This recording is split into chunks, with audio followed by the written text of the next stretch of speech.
Certaines personnes croient que le monde n'est pas tel qu'il semble être. Sors de là! Que le diable existe et qu'on se trouve au beau milieu d'une lutte épique qu'il mène contre nous. Si on regarde le monde, il semble qu'il y ait une autre force qui est attirée par le mal. Quand vous pratiquez l'exorcisme, vous attaquez le démon et lui se défend. Une lutte entre le bien et le mal, menée d'homme à homme, d'âme à âme. Si par malchance vous vous retrouvez pris dedans, seule une poignée d'hommes au monde peut vous aider. Ce sont les exorcistes. Et voici leur véritable histoire. Une fois que le malin est libéré, une fois que le mal est sorti, il est extrêmement difficile de le remettre dans sa boîte.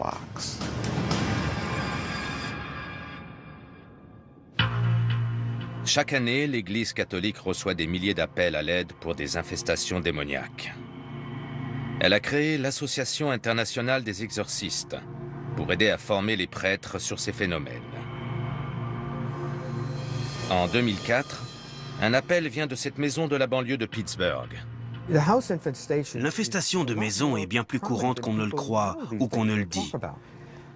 Car si vous dites à quelqu'un que vous entendez ou voyez des choses, on va dire que vous êtes un peu dérangé. L'Église décide de faire appel au psychologue Adam Bly pour s'entretenir avec la famille qui habite la maison. Adam est l'un des rares membres laïques de l'Association internationale des exorcistes. Adam a un don. C'est un homme plein de talent. C'est un laïc qui a une formation de psychologue. Il connaît la théologie, il est d'une grande spiritualité et ne craint pas le diable. Adam a participé à des dizaines d'exorcismes, mais il sait que les sceptiques sont légion. C'est parfaitement rationnel et raisonnable de penser que la possession et l'existence des démons sont des absurdités moyenâgeuses, comme vous dites. Sans une expérience directe de phénomènes aussi extraordinaires, il est naturel et rationnel de croire que ça n'existe pas. Adam a connu sa première expérience directe de ces phénomènes chez Bob Cranmer. Les deux hommes sont devenus amis depuis.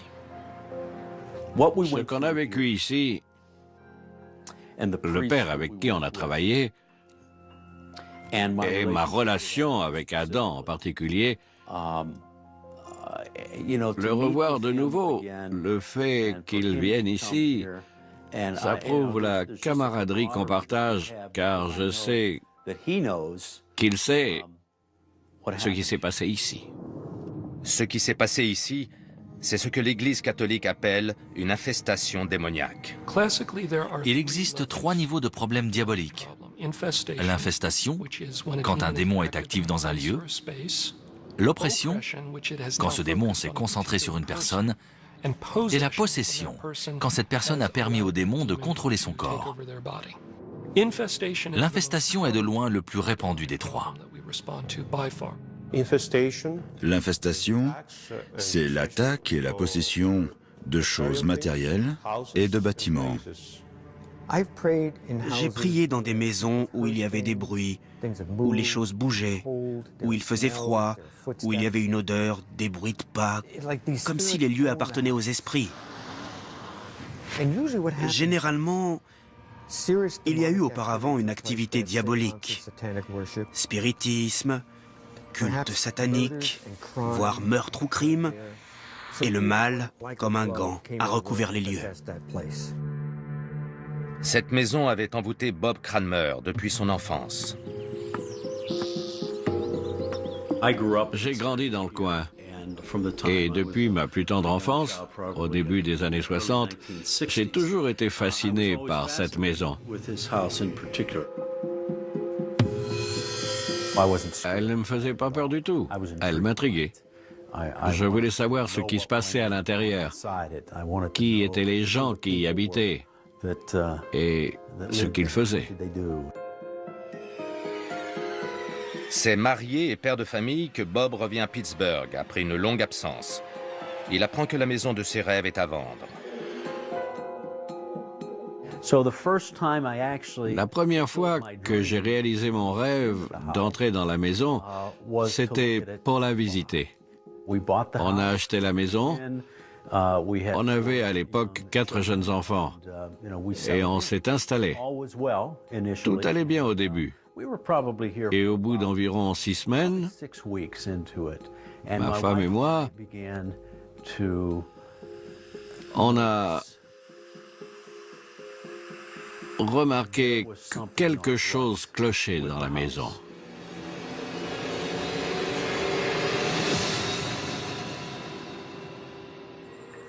Des choses étaient déplacées, disparaissaient.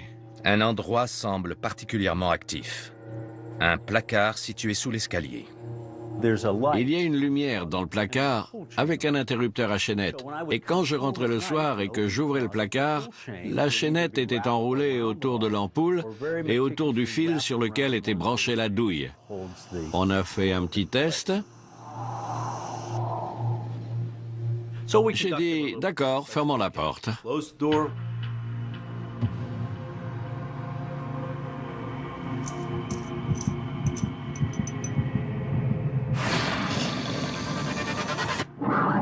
Quand j'ai rouvert le placard, la chaînette avait bougé. Et on a su alors qu'on avait un fantôme.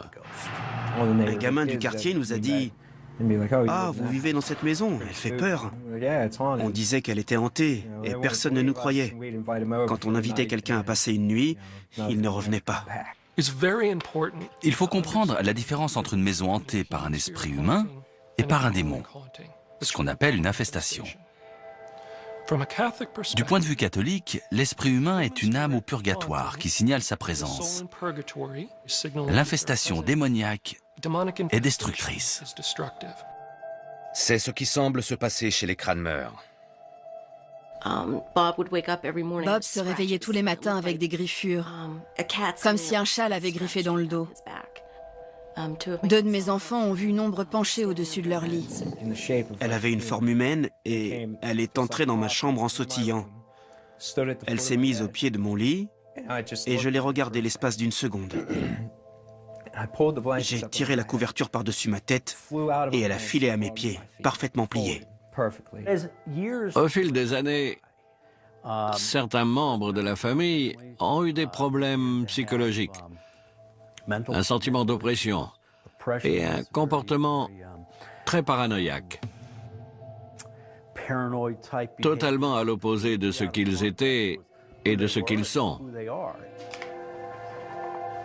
C'est Moloch, mon ami. On a perdu le contrôle et la situation est devenue démente pendant 2 ans. J'ai passé 14 jours enfermée dans un hôpital psychiatrique à cause de l'influence de cette chose. On ne le savait pas. On pensait que ça venait de moi. Nous n'étions plus les mêmes. On avait complètement changé. Finalement, en 2002-2003, le phénomène était devenu très apparent, ostentatoire. Il ne cachait plus sa présence. Que faire? J'étais protestant à l'époque. Je suis allé voir le pasteur de ma paroisse pour lui en parler et il a écarquillé grand les yeux. Il m'a dit « C'est bon, merci ». J'avais vu les films comme L'Exorciste et ce qu'il fallait faire, c'était aller voir un prêtre. Prêtre expérimenté, le père Mike Salvagna connaît bien les infestations démoniaques. Il bénit la maison plusieurs fois et y célèbre une messe. 2 prêtres sont venus à la maison, et puis il y en avait un autre, mystérieux, mystique, qui ne voulait parler qu'au téléphone. Il disait qu'il ne pouvait pas venir, que s'il entrait dans la maison, les choses ne feraient qu'empirer. L'expérience a appris aux exorcistes que les démons luttent pour garder ce qu'ils ont conquis. Un démon infeste une maison pour gagner un territoire. Le diable veut posséder la terre, posséder les gens pour finir par les tuer. Quand le mal arrive à briser la vie d'un foyer, il gagne du terrain. Plusieurs prêtres viennent bénir la maison, mais comme les séances de prière ne semblent pas porter leurs fruits, on fait appel à Adam Bly. J'ai été appelé sur ce cas comme observateur extérieur pour apporter une sorte de validation. Ils avaient besoin d'un avis extérieur.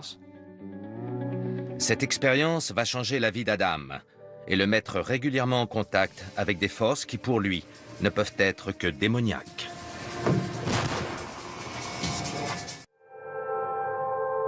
Après des années passées dans une maison qu'il pense hantée, Bob Cranmer et les siens demandent au père Mike Salvagna et à Adam Bly de débarrasser la maison des esprits malins. Plus facile à dire qu'à faire. Travailler dans la démonologie avec des gens qui sont aux prises avec le malin est compliqué. On commence comme un détective, on tente de savoir ce qui s'est passé, les secrets qui restent cachés. Le père Mike et Adam bénissent toutes les pièces de la maison. Seigneur, nous prenons cette eau bénite et ce sel béni. Avoir recours à l'eau bénite est un sacramental très puissant qu'on utilise lors des exorcismes, car cela semble faire mal aux démons et les forcer à obéir. Mais au lieu de coopérer, les démons semblent résister. Du sang coulait le long des murs. Ça commençait en haut des escaliers sur ma droite. Ça coulait du premier étage jusqu'au rez-de-chaussée et envoyait ce qui semblait être du sang qui tournait au marron une fois séché et qui coulait sur les murs. J'ai pris des photos, j'ai fait analyser le sang par un labo et ils n'ont pas pu me dire ce que c'était. Ça arrivait un jour ou deux après la bénédiction à l'eau bénite. Et comme le diable va à l'encontre des choses, il profanait les murs en jetant du sang. En une semaine, les choses sont pires qu'avant la bénédiction. Les phénomènes, quand ils avaient lieu, étaient de plus en plus menaçants. La plupart se produisaient dans ces deux chambres. Et pendant un temps, disons 7 mois, nous avons complètement déserté ces chambres. Personne n'y dormait parce que l'entité gravitait autour de ces deux pièces. L'entité s'installait ici la nuit et elle dégageait de façon localisée une vraie puanteur, un mélange de caoutchouc brûlé et de soufre. Je l'ai aussi senti et c'était la première fois. C'est assez sinistre, comme de nombreuses odeurs horribles se déplaçant. Par lui, avec lui et en lui. D'autres séances de prière suivent, mais la situation des Cranmer ne s'améliore pas. On faisait tout ce qu'on pouvait du point de vue religieux et ça ne marchait pas. Et je dois même dire que ça empirait. L'exorcisme, ce n'est pas juste lire des prières et d'un claquement de doigts, c'est fini. Il faut des jours, des semaines, voire des mois de travail pour libérer une personne. Et parfois, on n'arrive qu'à une trêve. Dès lors, Bob et sa famille pensent sérieusement à déménager. Mais ils ne le font pas. C'est peut-être dû à mon caractère. Je crois vraiment qu'il y a le bien et le mal, et que le mal est puissant, mais que le bien peut l'emporter au final. C'était ma maison, celle dont j'avais rêvé depuis mon enfance, et je n'allais pas la laisser tomber pour qui ou quoi que ce soit. C'est lors de cette période difficile qu'Adam fait l'une de ses nombreuses visites et ressent la présence du malin plus vigoureuse que jamais. J'ai senti une odeur de mort épouvantable, désincarnée, et quelque chose de pourri qui se déplaçait dans la maison.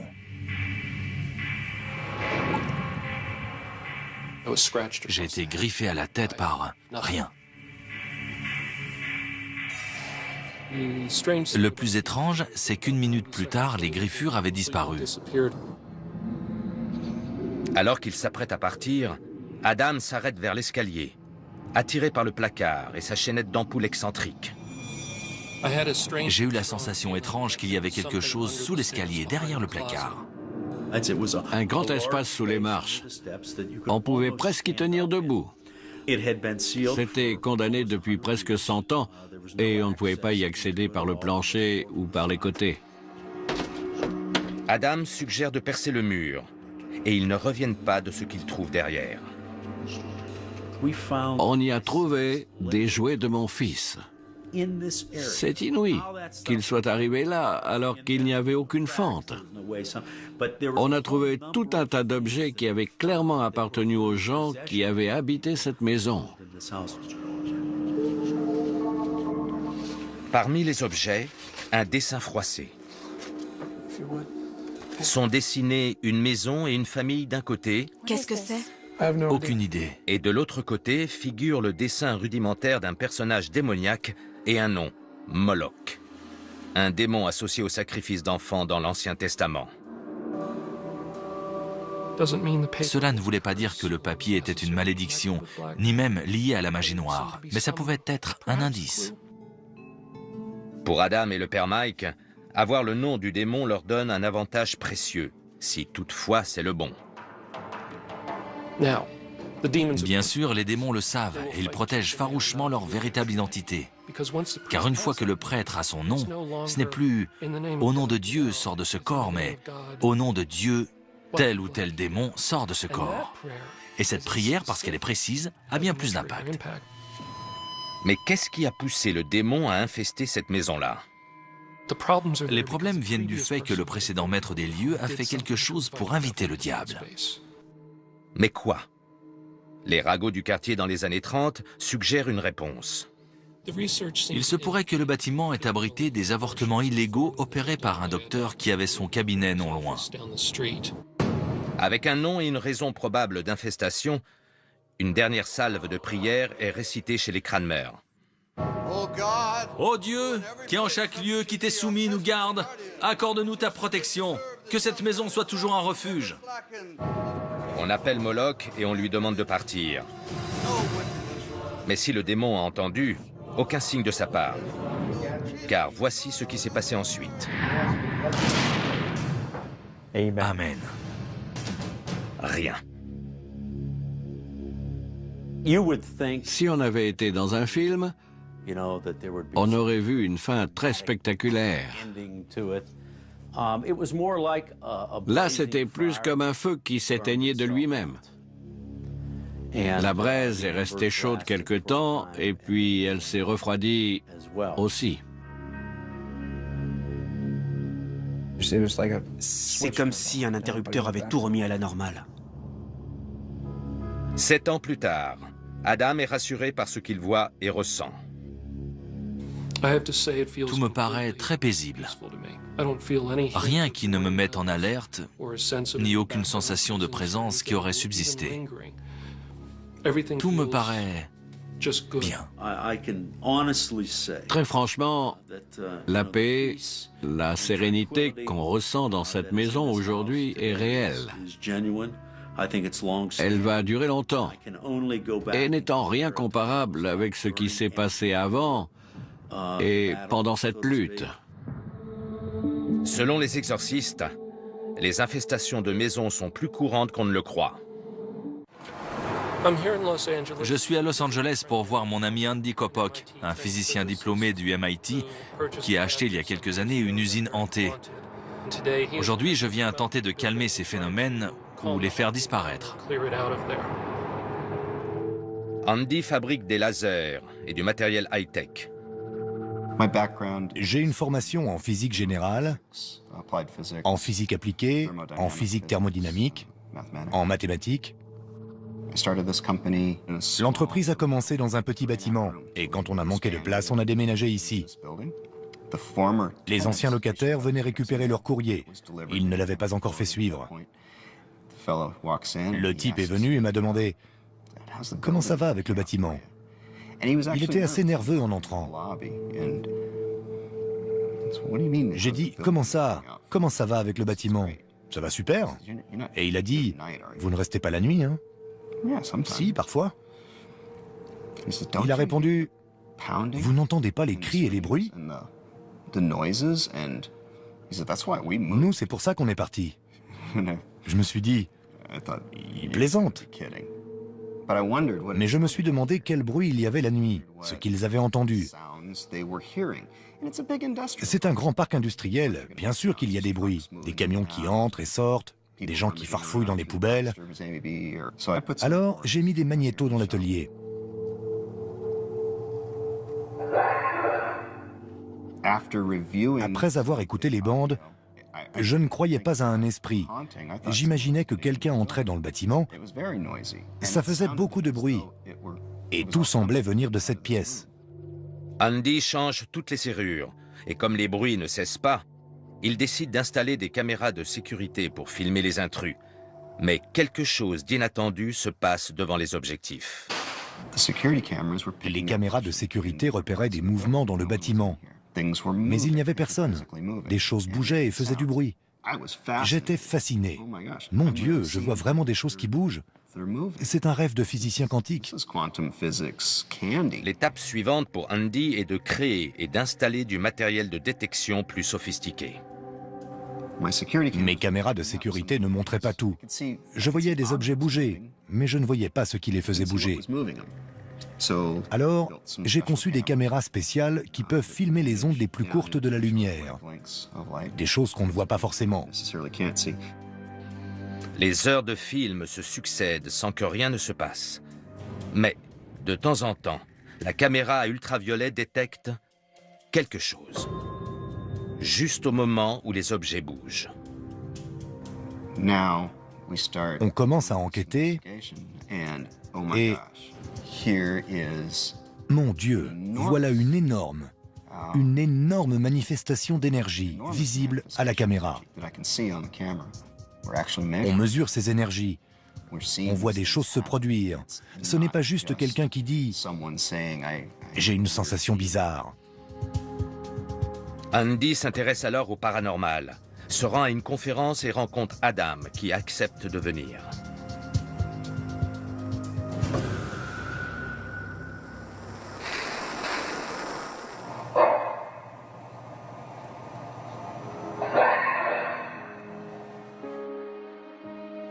Tu peux repasser ça?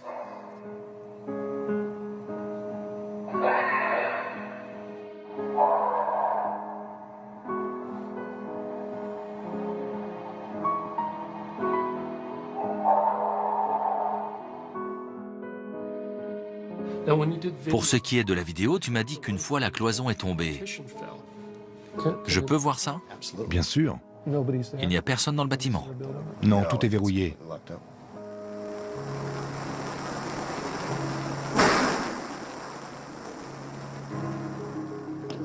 C'est clairement destructeur. Cette cloison, tu l'as ajoutée quand tu es arrivé, c'est ça? Oui. Anecdote intéressante. C'est le même endroit qui a posé le problème au locataire précédent. Je n'avais pas fait le lien, mais ça semble être localisé. J'ai remarqué que certains phénomènes étaient comme limités à un rayon de 5-6 mètres. Ça semble très fréquent pour les âmes humaines, surtout les gens méchants, qu'on pense être au purgatoire et qui s'habituent à leur bagage spirituel. Ils n'ont pas la permission d'aller très loin. Je me rends compte sur la vidéo que tout se passe dans un diamètre de 10 mètres. Ça pourrait correspondre à ça. Deux faits historiques suggèrent que l'usine pourrait être seulement hantée et non infestée. Il y avait une raffinerie de l'autre côté de la rue qui a été rasée à cause d'un incendie. Plusieurs personnes ont été tuées lors de l'accident. Et aussi sur les terrains qui entourent l'usine, de nombreuses tombes ont été découvertes en creusant le sol.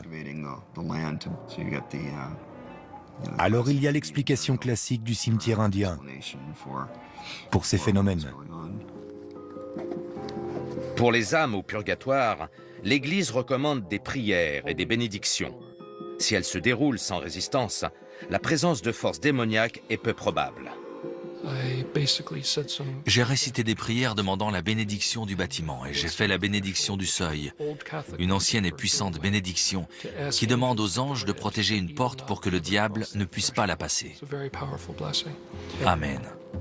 On ne connaît pas l'origine des bruits dans l'usine, mais ils ont paru s'arrêter après la bénédiction. Ce qui laisse Andy avec plus de questions que de réponses. Ça change tout. Ça change la façon dont on appréhende tout. Ça m'a forcé à remettre en cause tout ce que je savais, car il y a de nouvelles réalités qui sont mesurables. Quelles que soient ces nouvelles réalités, l'homme tente d'y accéder depuis des siècles. Et l'Église pense que c'est une très mauvaise idée. Partout, l'intérêt pour le paranormal est croissant, ce qui occupe Adam. Certains mois, je suis sur la route 90% du temps.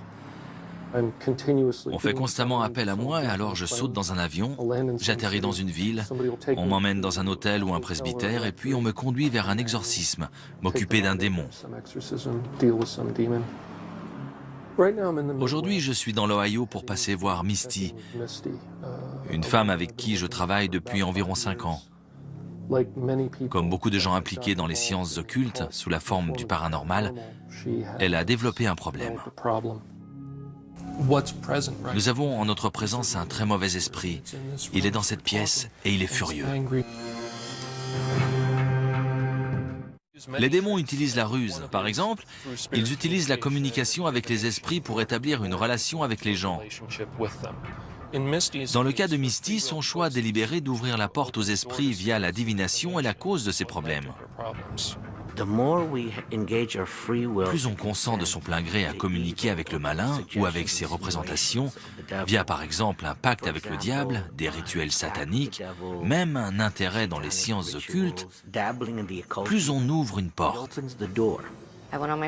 En participant à ma première enquête paranormale, j'ai vu quelqu'un utiliser des baguettes. Et ça m'a immédiatement attirée. Pour Misty, cette porte a été la radiesthésie, ressentir des champs d'énergie avec des baguettes métalliques. J'ai commencé à m'en servir de façon assez inhabituelle. Je pouvais aider d'autres enquêteurs à localiser des esprits, à leur demander de venir et de communiquer avec moi en premier s'ils étaient têtus. C'était captivant. Je me suis laissée entraîner, ça s'est passé très vite. Je pensais que si on le faisait pour de bonnes raisons, en gardant les pieds sur terre, en priant Dieu, on était à l'abri. Ce n'est pas vrai. Pas du tout. Misty a grandi dans une famille chrétienne et croyait que des anges gardiens étaient toujours à ses côtés pour la protéger. Elle n'en est plus si sûre.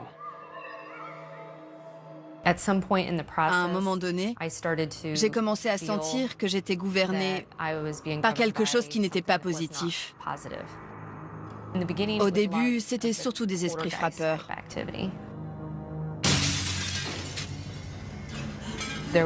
Il y avait un bruit de verre brisé. On aurait dit que toutes les vitres de la maison se brisaient. Et quand j'allais voir, il n'y avait pas de verre. Je suis passée du stade de la curiosité et du désir de faire le bien à une obsession. Il y avait un aspect séduisant qui m'a attirée. Une nuit, j'ai vu quelque chose par la fenêtre et j'ai senti qu'on me regardait de l'autre côté de la vitre. Qui est là? Quand elle a disparu, l'entité a couru derrière moi à travers la maison. À partir de là, ça a été l'escalade. J'ai commencé à sentir l'odeur de la mort. Je regardais le plafond et d'un coup, cette chose démoniaque, terrifiante, sortait du plafond vers moi et me saisissait. Mes bras étaient cloués au lit. Je luttais, c'était comme si j'étais sous l'eau. C'était horrible. C'est alors que j'ai appelé Adam. On donne souvent aux gens avec qui on travaille des objets sacramentaux, des objets bénis par un prêtre. Dans le cas de Misty, l'un des objets que je lui avais donné était une bougie bénite. Je lui avais dit de l'allumer quand elle se mettait à prier et aussi quand elle sentait un esprit maléfique à proximité.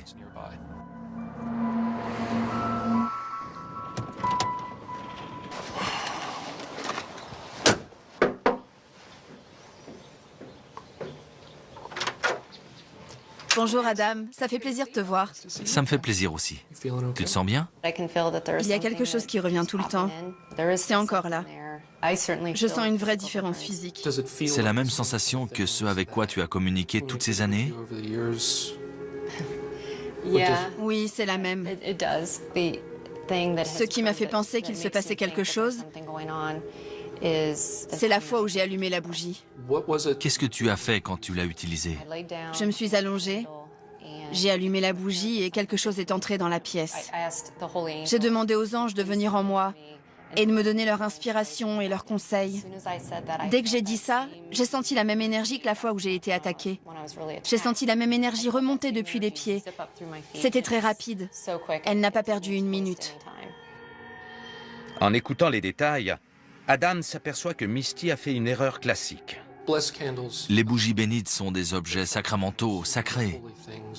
Malheureusement, on croit souvent à tort que les mauvais esprits ne peuvent pas rester au contact du sacré. Pour ce qui est des bons esprits, il n'est jamais nécessaire de les inviter à entrer en soi. J'ai eu une mauvaise sensation quand c'est arrivé. Je suis surprise d'être encore dans la même situation. C'est-à-dire? C'est juste bizarre de penser qu'une personne normale, qui ne vénère pas le diable, ce genre de choses, peut se retrouver dans cette situation. Ça fait peur. Selon moi, il faudrait faire deux choses. Abjurer le droit qui a été donné, et ensuite on priera Dieu pour le faire partir. Ça te paraît? Tout à fait. Une fois que le malin est libéré, une fois que le mal est sorti, il est extrêmement difficile de le remettre dans sa boîte. Misty, abjures-tu tout lien établi avec le diable par les sciences occultes? Oui. Abjures-tu tout lien avec le diable établi par la divination? Oui. Par la communication avec les esprits?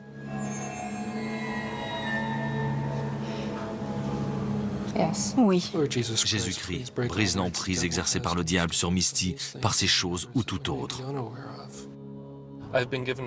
La permission m'a été donnée par l'Église et les exorcistes qui m'ont formé de réciter des prières et de demander des bénédictions.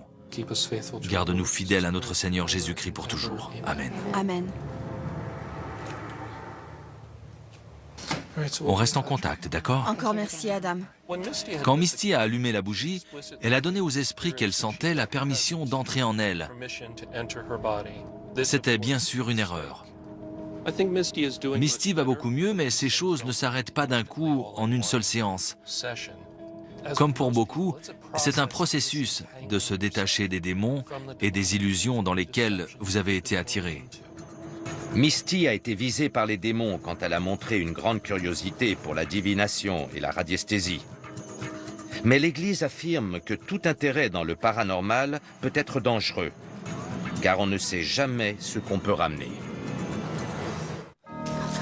Vous avez la caméra et le détecteur? Par expérience, l'Église dit que, en présence de forces démoniaques, celle-ci essaie toujours d'entamer une conversation. Et l'Église a une règle simple pour se protéger. Ne parlez pas aux démons. Dans un sens, c'est peut-être la règle la plus importante. Parler à un démon, c'est courir le risque d'entamer une relation avec lui. Et c'est pourquoi communiquer avec les esprits est si dangereux. Penny Willis a l'habitude de chasser les fantômes dans l'État de New York. On est allé visiter un lieu hanté connu.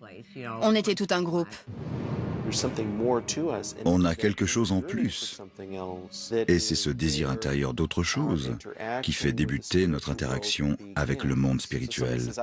Donc si une personne dit « Je veux aller chasser les fantômes, je veux faire ce genre de choses », c'est qu'elle veut cette expérience. Elle veut entrer en relation.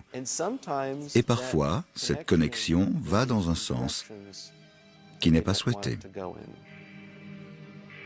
Penny est souvent chez sa fille pour garder son petit-fils, Seth.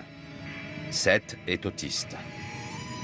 Mais c'est la fille de Penny, Elizabeth, qui sent la première une présence invisible qui joue avec elle.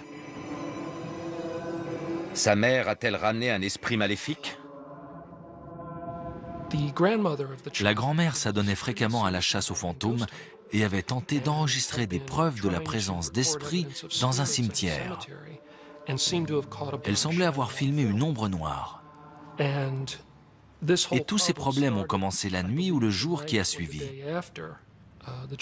La mère était allée chez la grand-mère et avait regardé la vidéo avec elle. Je crois qu'il est possible qu'il se soit accroché à elle et qu'il l'ait suivie jusqu'ici. Quoi qu'il en soit, il semble s'intéresser à Seth, ou à sa chambre. On entendait grogner, et ça venait de la chambre de mon fils. J'étais pétrifiée, j'avais peur. Je me souviens qu'elle m'a appelée. Son bureau était juste à côté de la chambre de Seth. Et la porte de la chambre a claqué alors qu'elle était assise devant l'ordinateur. Elle était paniquée. J'étais à l'autre bout du fil et je lui ai dit « Ouvre la porte ». Elle a répondu « Je l'ai ouverte ». Et j'ai aussi entendu un grand bruit. La porte qui claquait de nouveau. La porte de la chambre de Seth s'ouvre et se ferme toute seule, même coincée avec un tapis.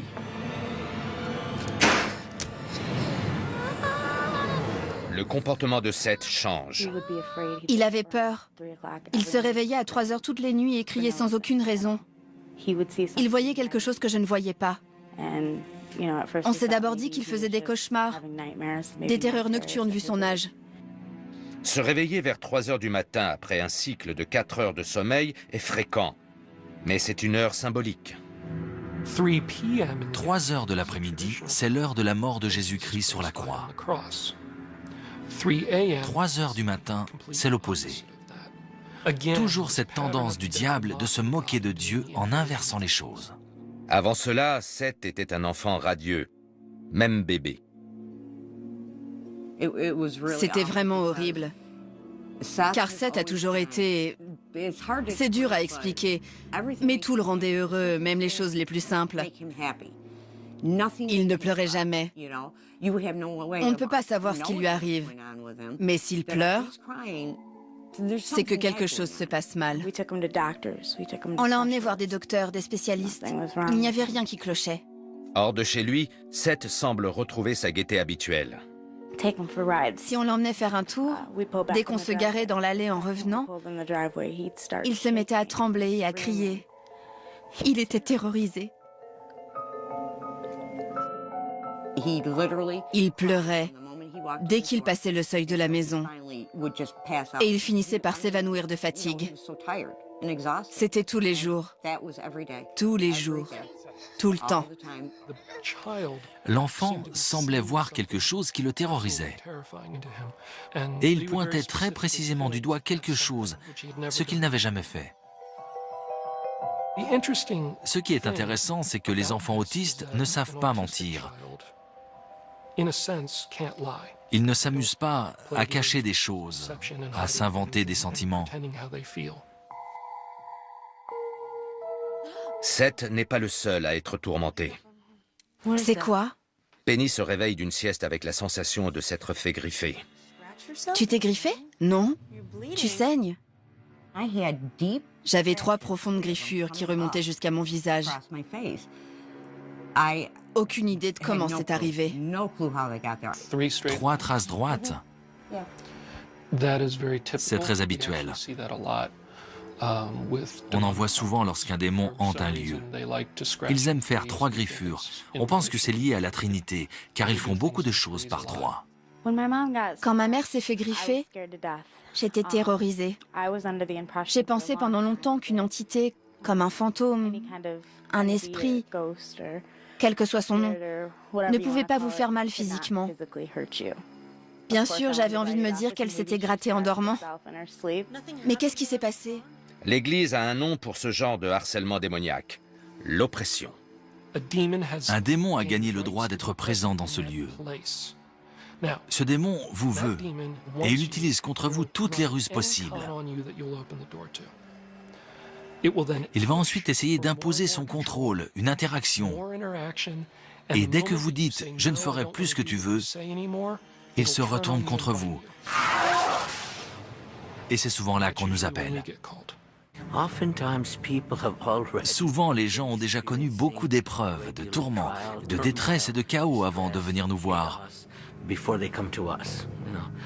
Souvent, ils ont essayé de s'en occuper par eux-mêmes, d'aller voir des amis, peut-être même des psychologues. L'Église est toujours utile, quelles que soient les avancées de la culture ou de la science, pour écarter les explications triviales avant de franchir le pas et de dire que c'est un problème spirituel, c'est-à-dire une possession, une oppression, une infestation. La mère de Seth est finalement orientée vers Adam Bly, mais elle n'arrive pas à se décider à l'appeler. Je voulais appeler Adam, mais quelque chose me disait de ne pas le faire, que tout allait bien, que tout se passait dans ma tête. Et puis les choses ont empiré. J'étais seule toute la journée et je voyais une ombre noire qui se déplaçait devant moi. Elle était juste là, alors je l'ai filmée. J'ai réussi à l'enregistrer et je l'ai montré à ma mère et à mon petit ami. Je ne pensais plus être folle. La vidéo m'a secoué. Je n'avais jamais vu quelque chose comme ça. On pouvait voir une silhouette, mais ce n'était pas une personne. On ne pouvait rien voir autour. C'était juste l'ombre de quelque chose.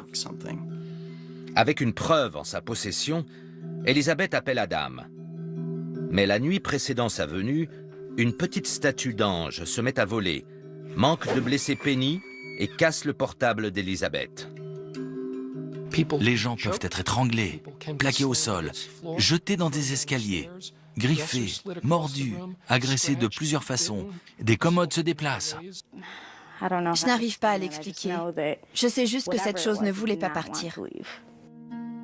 Adam ressent une présence démoniaque, mais le rituel d'exorcisme ne peut être effectué que par un prêtre qualifié. Adam se contente donc de bénir la maison en se concentrant sur la chambre de Seth. J'y suis allé, j'ai béni la maison, j'ai récité quelques prières. On vaincra le malin qui réside. Tout s'est arrêté. Seth a quitté la maison lors de la bénédiction, mais à son retour, sa réaction semble confirmer que quelque chose a changé. Il était inquiet à la porte, il regardait partout. Il a compris quelque chose, s'est réjoui, a couru dans sa chambre, a regardé partout, et il s'est mis à sauter sur son lit en rigolant. C'était un moment magnifique. Mon fils est allé voir Adam, s'est mis dans ses bras et l'a embrassé. C'est impossible pour lui. Il est autiste et n'approche jamais des inconnus. C'est comme s'il avait su qu'Adam était venu le sauver. Adam vient parfois voir les progrès de Seth. Je suis désolé qu'il ait dû vivre tout ça. Mais ça a été court et avec un peu de chance, il a tout oublié depuis et ça n'a pas eu d'impact à long terme. Suite à cette expérience, que pensez-vous de la chasse aux fantômes? Vous continuez? Je n'en fais plus. Plus du tout. C'est trop risqué. On l'a tué dans l'œuf, cette fois. Et je prie pour que la grand-mère décide une fois pour toutes de ne plus s'amuser à inviter d'esprit chez elle. Beaucoup de gens font l'erreur de penser qu'ils peuvent ouvrir la porte au malin pour l'observer, lui gratter le ventre, puis refermer la porte et ne plus jamais avoir à s'en soucier. Le diable ne se montrera jamais comme un ange des ténèbres. Il se présentera toujours comme un bon esprit, un être de lumière, un guide spirituel, pour ainsi dire. Le plus effrayant dans tout cela, c'est notre véritable impuissance face à ces choses, en tant qu'être humain, en tant qu'individu. Nous sommes confrontés à quelque chose de très, très puissant.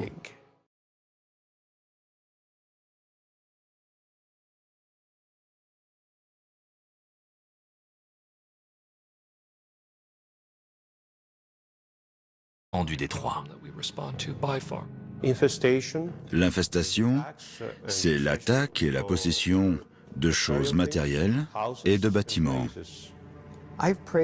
J'ai prié dans des maisons où il y avait des bruits, où les choses bougeaient, où il faisait froid, où il y avait une odeur, des bruits de pas, comme si les lieux appartenaient aux esprits. Généralement, il y a eu auparavant une activité diabolique, spiritisme, culte satanique, voire meurtre ou crime. et le mal, comme un gant, a recouvert les lieux. Cette maison avait envoûté Bob Cranmer depuis son enfance. J'ai grandi dans le coin. Et depuis ma plus tendre enfance, au début des années 60, j'ai toujours été fasciné par cette maison. Elle ne me faisait pas peur du tout. Elle m'intriguait. Je voulais savoir ce qui se passait à l'intérieur, qui étaient les gens qui y habitaient et ce qu'ils faisaient. C'est marié et père de famille que Bob revient à Pittsburgh après une longue absence. Il apprend que la maison de ses rêves est à vendre. La première fois que j'ai réalisé mon rêve d'entrer dans la maison, c'était pour la visiter. On a acheté la maison. On avait à l'époque 4 jeunes enfants. Et on s'est installé. Tout allait bien au début. Et au bout d'environ 6 semaines, ma femme et moi, on a remarqué que quelque chose clochait dans la maison.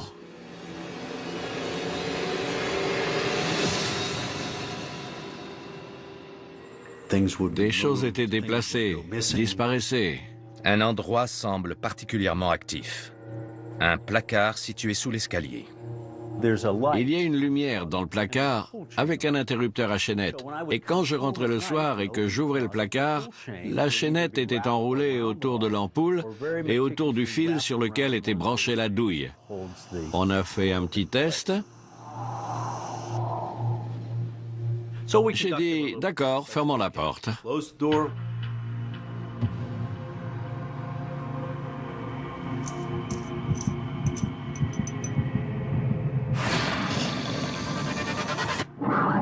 Quand j'ai rouvert le placard, la chaînette avait bougé. Et on a su alors qu'on avait un fantôme. Un gamin du quartier nous a dit « Ah, vous vivez dans cette maison, elle fait peur. » On disait qu'elle était hantée et personne ne nous croyait. Quand on invitait quelqu'un à passer une nuit, il ne revenait pas. Il faut comprendre la différence entre une maison hantée par un esprit humain et par un démon, ce qu'on appelle une infestation. Du point de vue catholique, l'esprit humain est une âme au purgatoire qui signale sa présence. L'infestation démoniaque est destructrice. C'est ce qui semble se passer chez les Cranmer. Adam a un don. C'est un homme plein de talent. C'est un laïc qui a une formation de psychologue. Il connaît la théologie, il est d'une grande spiritualité et ne craint pas le diable. Adam a participé à des dizaines d'exorcismes, mais il sait que les sceptiques sont légion. C'est parfaitement rationnel et raisonnable de penser que la possession et l'existence des démons sont des absurdités moyenâgeuses, comme vous dites. Sans une expérience directe de phénomènes aussi extraordinaires, il est naturel et rationnel de croire que ça n'existe pas. Adam a connu sa première expérience directe de ces phénomènes chez Bob Cranmer. Les 2 hommes sont devenus amis depuis. Ce qu'on a vécu ici, le père avec qui on a travaillé, et ma relation avec Adam en particulier, le revoir de nouveau, le fait qu'il vienne ici, ça prouve la camaraderie qu'on partage, car je sais qu'il sait ce qui s'est passé ici. Ce qui s'est passé ici, c'est ce que l'Église catholique appelle une infestation démoniaque. Il existe 3 niveaux de problèmes diaboliques. L'infestation, quand un démon est actif dans un lieu. L'oppression, quand ce démon s'est concentré sur une personne. Et la possession, quand cette personne a permis au démon de contrôler son corps. L'infestation est de loin le plus répandu. Bob se réveillait tous les matins avec des griffures, comme si un chat l'avait griffé dans le dos. 2 de mes enfants ont vu une ombre penchée au-dessus de leur lit. Elle avait une forme humaine et elle est entrée dans ma chambre en sautillant. Elle s'est mise au pied de mon lit et je l'ai regardée l'espace d'une seconde. J'ai tiré la couverture par-dessus ma tête et elle a filé à mes pieds, parfaitement pliée. Au fil des années, certains membres de la famille ont eu des problèmes psychologiques, un sentiment d'oppression et un comportement très paranoïaque, totalement à l'opposé de ce qu'ils étaient et de ce qu'ils sont. C'est Moloch, mon ami. On a perdu le contrôle et la situation est devenue démente pendant 2 ans. J'ai passé 14 jours enfermée dans un hôpital psychiatrique à cause de l'influence de cette chose. On ne le savait pas. On pensait que ça venait de moi. Nous n'étions plus les mêmes. On avait complètement changé. Finalement, en 2002-2003, le phénomène était devenu très apparent, ostentatoire. Il ne cachait plus sa présence. Que faire? J'étais protestant à l'époque. Je suis allé voir le pasteur de ma paroisse pour lui en parler et il a écarquillé grand les yeux. Il m'a dit « C'est bon, merci ». J'avais vu les films comme L'Exorciste et Certaines personnes croient que le monde n'est pas tel qu'il semble être. Sors de là! Que le diable existe et qu'on se trouve au beau milieu d'une lutte épique qu'il mène contre nous. Si on regarde le monde, il semble qu'il y ait une autre force qui est attirée par le mal. Quand vous pratiquez l'exorcisme, vous attaquez le démon et lui se défend. Une lutte entre le bien et le mal, menée d'homme à homme, d'âme à âme. Si par malchance vous vous retrouvez pris dedans, seule une poignée d'hommes au monde peut vous aider. Ce sont les exorcistes. Et voici leur véritable histoire. Une fois que le malin est libéré, une fois que le mal est sorti, il est extrêmement difficile de le remettre dans sa boîte.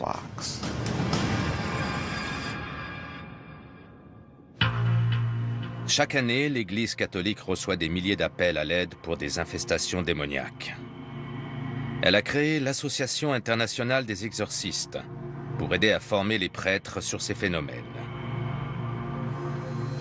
En 2004, un appel vient de cette maison de la banlieue de Pittsburgh. L'infestation de maisons est bien plus courante qu'on ne le croit ou qu'on ne le dit. Car si vous dites à quelqu'un que vous entendez ou voyez des choses, on va dire que vous êtes un peu dérangé. L'Église décide de faire appel au psychologue Adam Bly pour s'entretenir avec la famille qui habite la maison. Adam est l'un des rares membres laïcs de l'Association internationale des exorcistes.